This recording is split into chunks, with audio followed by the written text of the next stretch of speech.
बहुत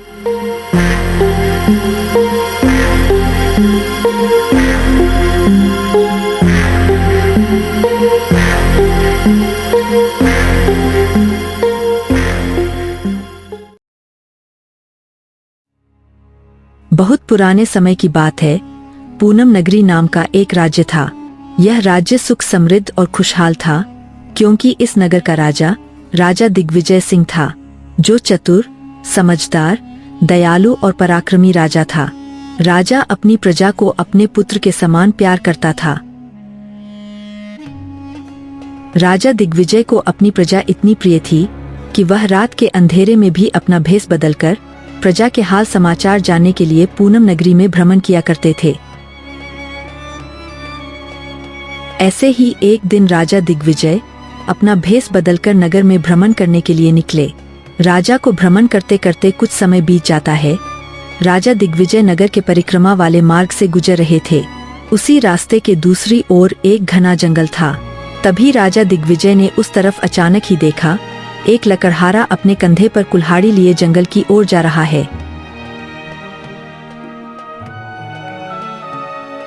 अरे ये लकड़हारा इतनी रात में कुल्हाड़ी लेकर जंगल में क्या करने जा रहा है? मुझे तुरंत जाकर देखना होगा। फिर राजा सच्चाई जानने के लिए उस लकड़हारे का पीछा करने लगा। फिर वो लकड़हारा चलते चलते एक वृक्ष के पास आकर रुक जाता है। अरे ये वृक्ष तो कितना बड़ा है, कोई यहाँ तक पहुंचे उससे पहले मुझे इसे काटना होगा, फिर इसे बेचकर मुझे खूब पैसे मिल सकते हैं। तुरंत ही वह लकड़हारा लकड़ी काटने के लिए उस वृक्ष पर चढ़ जाता है। लकड़हारे की यह सब हरकत राजा दिग्विजय झाड़ियों में छुपकर देख ही रहा था कि तभी एक बहुत ही खतरनाक शेर उस पेड़ की तरफ जाने लगा। देखते ही देखते वो शेर उस पेड़ के बिल्कुल नीचे आकर खड़ा हो गया। अरे बाप रे बाप, ये शेर कहां से आ गया? अरे हट जा यहां से, नहीं तो ये कुल्हाड़ी तेरे सर में मार दूंगा। लकड़हारा इतना कह ही रहा था कि तभी लकड़हारे का पैर फिसल जाता है और वह नीचे गिर जाता है। पेड़ से गिर जाने पर वो लकड़हारा बहुत ही गंभीर तरीके से जख्मी हो जाता है और वहीं पर उसकी मृत्यु हो जाती है। हे राम राम राम, इस शेर के कारण ये लकड़हारा तो अपनी जान गंवा बैठा। मुझे ये समझ नहीं आ रहा कि आधी रात ये लकड़हारा लकड़ियां काटने क्यों आया था।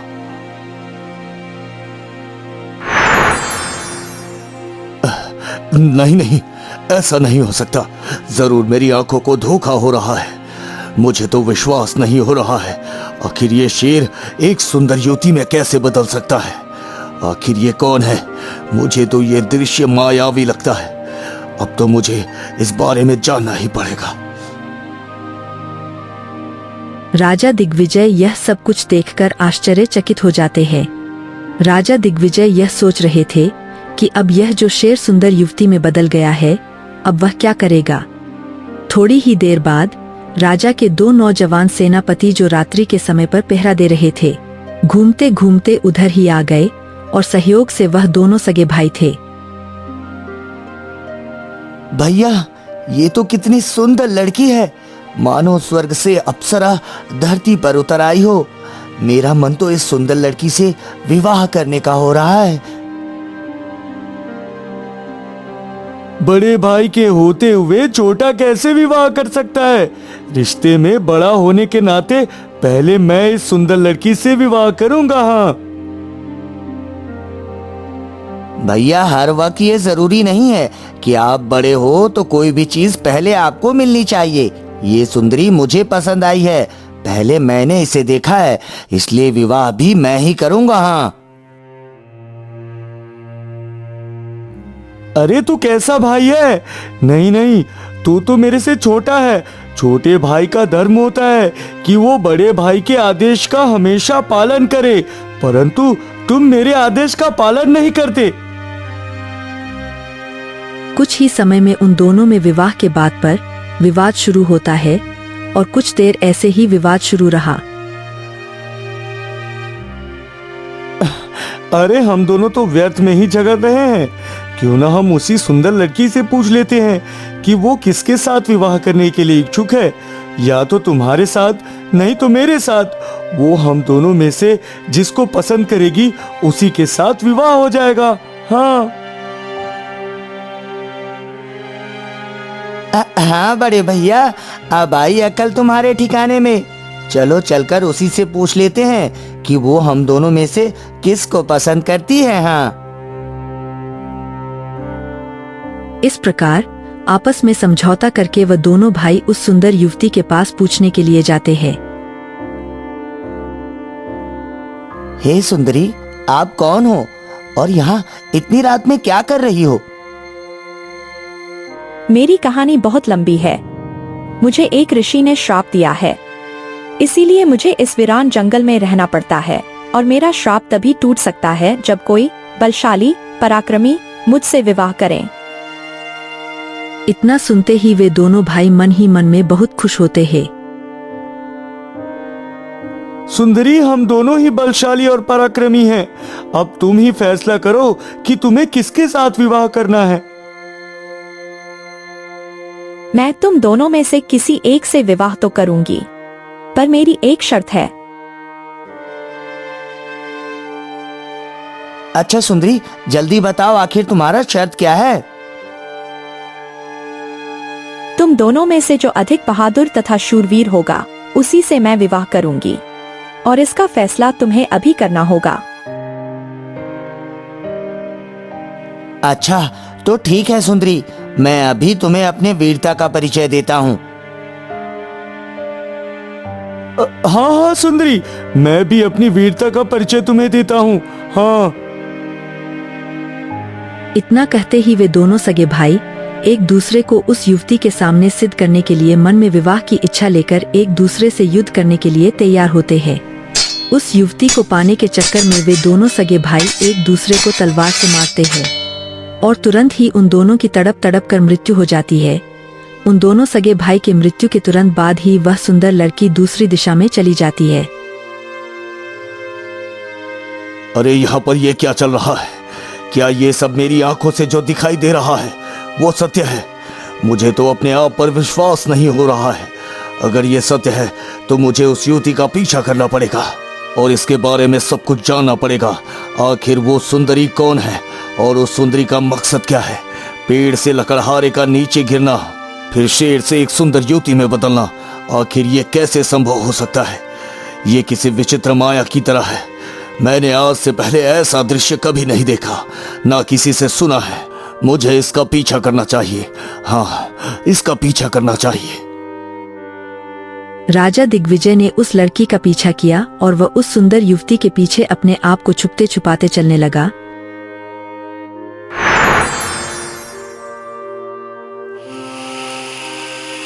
ऐसी विचित्र माया देखकर राजा दिग्विजय बहुत ही आश्चर्यचकित थे। राजा को उस सुंदर युवती का रहस्य जानने की बहुत ही जिज्ञासा थी। अरे बाप रे बाप, ये लड़की तो एक जहरीला नाग बन गई। आखिर ये रहस्य क्या है? कहीं मुझे कोई भ्रम तो नहीं हुआ है? नहीं नहीं, ये भ्रम तो नहीं हो सकता। मैं ये घटना खुद अपनी आंखों से देख रहा हूँ। वह जहरीला नाग बड़े तेजी से आगे बढ़ने लगा। राजा दिग्विजय की उत्सुकता और भी बढ़ गई। राजा भी उस नाग का पीछा करने लगा। कुछ देर और पीछा करने के बाद वह जहरीला नाग एक नदी किनारे पहुंच जाता है और उसी वक्त प्रातःकाल का समय भी हो जाता है। वह नाग नदी के किनारे एक कोने में बैठकर किसी के आने का इंतजार करने लगता है। अरे ओ महारानी, पूरी रात तो पड़ी पड़ी सोई है, अब क्या पूरे दिन भर सोने का इरादा है? अरे नहीं माँ जी, आज रात मेरी तबीयत कुछ ठीक नहीं थी, उसकी वजह से मुझे रात भर नींद नहीं आई। अरे तू कितनी बहानेबाज है। तू क्या मुझे पागल समझती है? तेरी इन झूठी बातों में मैं नहीं आने वाली। चुपचाप यह घड़ा उठा और नदी पर जाकर जल्दी से पानी ले आ। इतना सुनते ही चंपा एक पानी का घड़ा उठा लेती है और पानी लाने के लिए निकल पड़ती है। चंपा थी तो बहुत ही होशियार, परंतु उसके घर में उसकी सास उसकी कोई भी इज्जत नहीं करती थी। फिर चंपा नदी में से पानी भरने लगती है। चंपा अपना घड़ा भरकर घर की तरफ निकलने ही वाली थी, लेकिन उस जहरीले सांप को देखकर चंपा पीछे हट गई और तभी उसका पैर फिसल जाता है और वह नदी में गिर जाती है। चंपा को तैरना नहीं आता था, इसी वजह से वह पानी में डूबकर मर जाती है। यह सब घटना राजा दिग्विजय देख रहे थे। फिर वह नाग आगे बढ़ने लगा।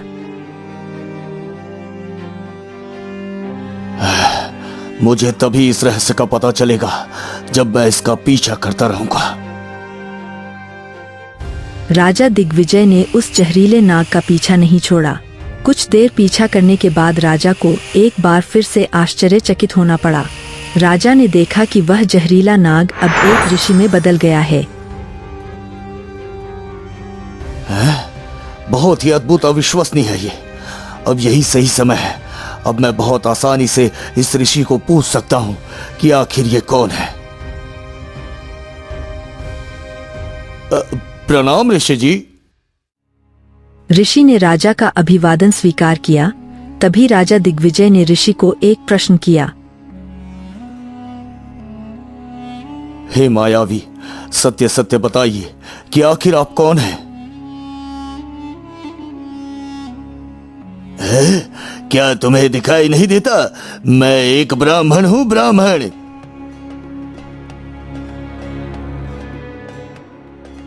आप सत्य बोल रहे हो या झूठ बोल रहे हो ये तो मुझे पता नहीं, पर आप ब्राह्मण तो नहीं। सच सच बताओ कि आप कौन हो।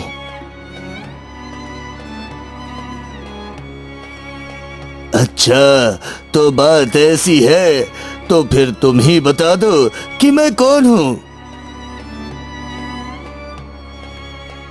हाँ, तुम वो तो नहीं हो जो मैं इस समय देख पा रहा हूं।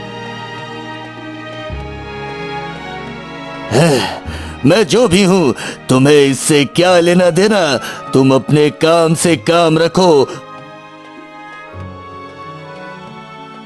नहीं, मैं सच्चाई जाने बिना आपका पीछा नहीं छोड़ूंगा।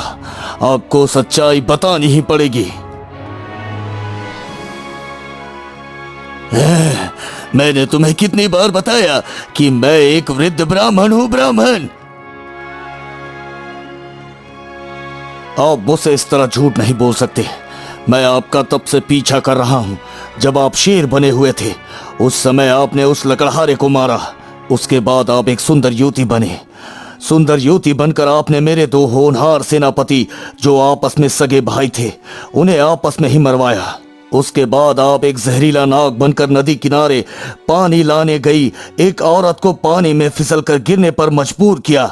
वो बेचारी गृहिणी आपकी ही वजह से पानी में डूबकर मर गई। अब आपने एक वृद्ध ब्राह्मण का रूप धारण किया है। अब आप सीधी तरह से बता दो कि आप कौन हो। अच्छा, अगर यदि तुम्हें ना बताओ तो? इतना सुनते ही राजा अपना खंजर निकालता है। सच सच बताओ कि तुम कौन हो, नहीं तो मरने के लिए तैयार हो जाओ। तुम जानते नहीं हो कि ये राजा दिग्विजय सिंह की जमीन है और मैं राजा का एक वफादार नौकर हूँ। ऐसे धर्मात्मा राजा की नगरी में ऐसे मासूम लोगों की जान लेकर तुम्हें अब जीवित रहने का कोई अधिकार नहीं। अब मरने से पहले बता दो कि तुम कौन हो।